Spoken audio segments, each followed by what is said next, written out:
Hi, I'm Wendy Vecchi, a signature designer for Reinker and Stampers Anonymous, and this video is for my dear friends Mark and Christine from Scrap Time.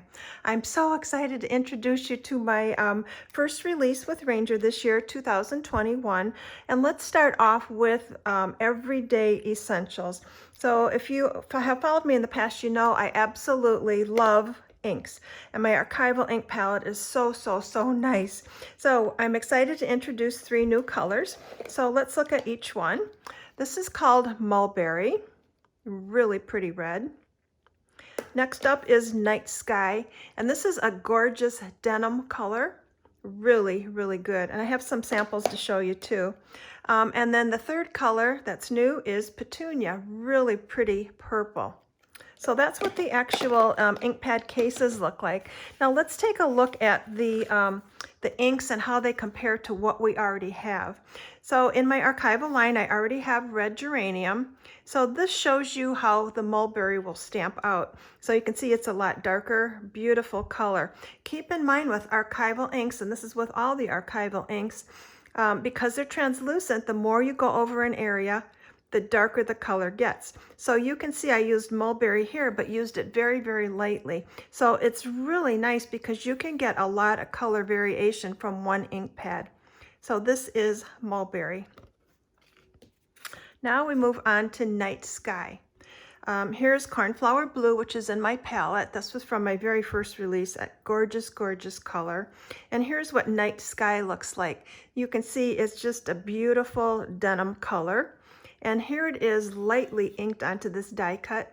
So again, a lot of color variation. So you could easily start with this and then add some shading with your Night Sky to make your shading darker. Gorgeous color. And then we get into the purples. So Violet is in the current palette, as is Thistle.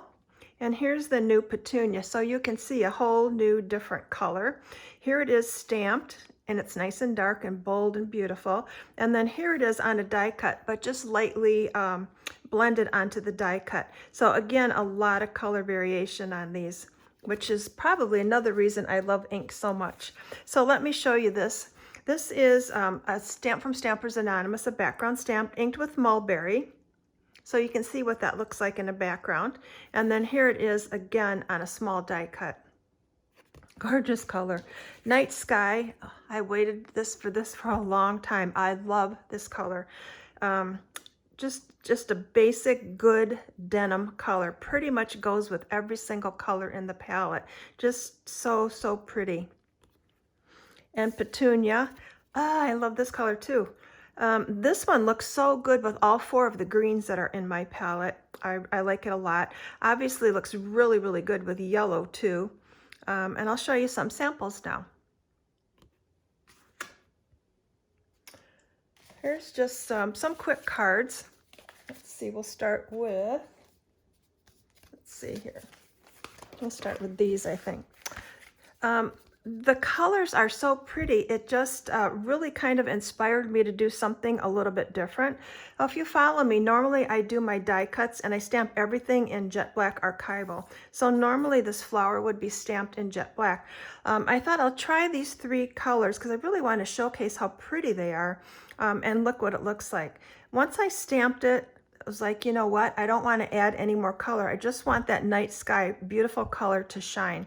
And you can see here it's combined with fern green and a little bit of leaf green over here. So that's what it looks like. Really a pretty color. Next one is Mulberry. And look at the dark background. And again, I did the same thing. Stamped it with mulberry. This flower is also stamped with mulberry, but not colored. So just the outline of the flower is there. And I think it really gives your stamps a whole different look. I've been very pleased with the colors. And then we move into Petunia, another gorgeous color. And this one here, I combined it with leaf green, and I combined it with the Night Sky. And you can see how you can get a variation in the color here very easily on those little die cuts. So I hope this is inspiring for you. If you're not sure about Archival inks, a quick review. They are a dye ink. They're oil-based. and that's what makes them permanent. So when you look at the label, there's a ton of information on here that's really important. They're acid-free, they're permanent, and waterproof. So waterproof gives you the option to stamp or stencil on fabric, and it's washable as long as it's dry. It's a dye ink that's oil-based, and that's what makes it permanent. So wonderful for inking, for stamping, for stenciling. Archivals are probably my most used ink of all time. They work really well with the blendable inks. Those colors are a dye ink also, but they're water-based. So they work together very well because the archivals are permanent and waterproof. And the blendables are just the exact opposite. They're water-based, so that they will never be permanent. So oil and water never mix. So that's what makes them compatible. That gives you the option to do any stenciling or stamping in the background with archival, and then add your Make Art blendable inks over the top. And then you can also do it just the opposite. You can make a background with the Make Art blendable inks, and then stamp or stencil over the top with archival ink. And that gives you a really, really cool, fun option. Okay, stay tuned. Video number 2, we'll talk about stamp stencil die sets. Thank you so much, Mark and Christine. I sure miss seeing you guys.